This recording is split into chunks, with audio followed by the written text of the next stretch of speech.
अपराधिक कार्यकलाप सहित जड़ित थिबा एवं बिजु जनता दलरू विताड़ित होइथिबा नेता जेमती उदाहरण नहीं पारिबे प्रशांत जगदेव श्रीयुक्त प्रदीप पाणिग्राही एही सबु नेता माने वर्तमान ओडिशा बीजेपी रो पोस्टर बॉय साजिछंती। पोस्टर बॉय अर्थ कौन? एही मानकु नहीं गोटे निर्वाचन परिचालनार रणनीति आधार में भारतीय जनता पार्टी नेतृवृंद आगकू बढ़ुचंती। एक नंबर रे आपण देखिबे जदि प्रशांत जगदेव होचंती सेही नेता जे भारतीय जनता पार्टी ओडिशा शाखार कर्मी उपरे गाड़ी चढ़ाई देथिले, एथिपई तांकू जेल जिबाकू पड़िथिला।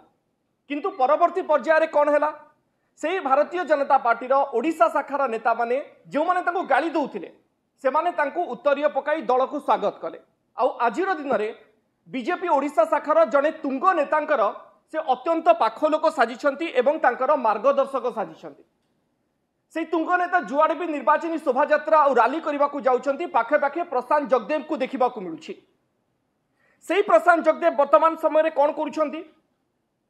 से प्रशांत जगदेव मद्यपान करी सरकारी अधिकारी को धमकेइबा भली काम करुछंती। से प्रशांत जगदेव कौन करुछंती? सांबादिक जेतेबेले तांको प्रश्न पचारुछंती सेतेबेले तांको बाड़ेइबा पई पछ घुंचा दउनांती।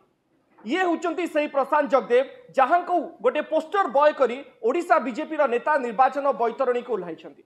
आमे तो आश्चर्य हो जाउछु जे निज दलर कर्मी को भारतीय जनता पार्टी ओडिशा शाखार नेता माने मुह केमती देखै पारुछंती।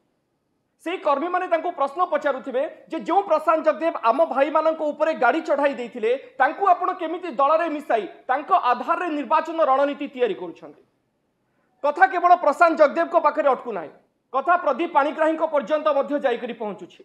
ए प्रदीप पाणिग्राही किए जे साधारण गरीब युवकों ठारू निज निर्वाचन मंडली जहां ठारू से भोट पाई निर्वाचित होइथिले से गरीब साधारण युवकों ठारू चाकरी कराइदेबा नारे लक्षाधिक टंका से ठकी करी नैथिले, एथिपई जेल जाइथिले। एकथा काहाकू अछपा नाही। किंतु सेही प्रदीप पाणिग्राही आजिर दिन में भारतीय जनता पार्टी गोटे रणनीतिकार साजी जाइछंती। से प्रदीप पाणिग्राही वर्तमान समय कौन करुछंती? सरकारी अधिकारी को डरेइबा आरंभ करिछंती। से प्रदीप पाणिग्राही वर्तमान समय कौन करुछंती? आशाकर्मी मिशन शक्तिर महिला जो माने लगातार भाव में राज्यर विकास को केमती आगो को निया जाई परिबो से बाबद में कार्य करुछंती। तांको गोटे अपमानित करी लांछना दे तांको मनरे गोटे डरर वातावरण सृष्टि करबा को चाहुचंती श्रीयुक्त प्रदीप पाणिग्राही। आमे जानिबाकू चाहुचु जे ओडिशा बीजेपी रो नेता माने एही दुई अपराधिक कार्यकलाप रे संपृक्त थिबा व्यक्ति को कोन लाइसेंस दे दैछंती कि से माने जहा चाहिबे से भली भाबरे कार्यक्रम मान करि देई परिबे। कथा केवल एतिकी नुहे, गोटे स्वच्छ अबाध गणतांत्रिक प्रक्रिया भितरे प्रत्येकटी कार्य सुरुखुर रे सरिबा कथा। आपण माने सबु बेस भल भाबरे अवगत अछंती। लगातार भाबरे आमे एई प्रसंग को नै मुख्य निर्वाचन अधिकारींकर द्वारस्थ मध्ये होइथिलु, तथ्य प्रमाण देइथिलु जे क्यों भली भाबरे प्रदीप पाणिग्राही एवं प्रशांत जगदेव सरकारी अधिकारी को सरकारी कर्मचारी को नाली आखि देखाउछंती, सेमानकु डराउछंती, सेमानकु धमकाउछंती, महिला मानक प्रति अपमान सूचक टिप्पणी दउछंती, सेमानक मनरे गोटे भयर वातावरण सृष्टि करुछंती। एथिरु कोन शिक्षा लाभ सेमाने पाउछंती?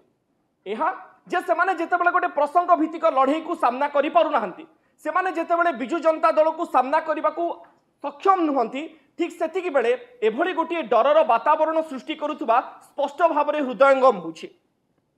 आमको लागुछि जे सबु अपराधिक कार्यकलाप रे लिप्त थिबा व्यक्ति एवं अपराधिक तत्व सहित सामिल थिबा व्यक्ति माने आजिर दिन में ओडिशा बीजेपी पई आशाबाड़ी साजिछंती। आउ सेही माननकु नै करी ही ओडिशा बीजेपी निर्वाचन मैदान रे आगो को बढ़िबाकू उद्यम करुछि। एहाठारु हास्यास्पद कथा बोध हुए आउ किछि न होई पारे।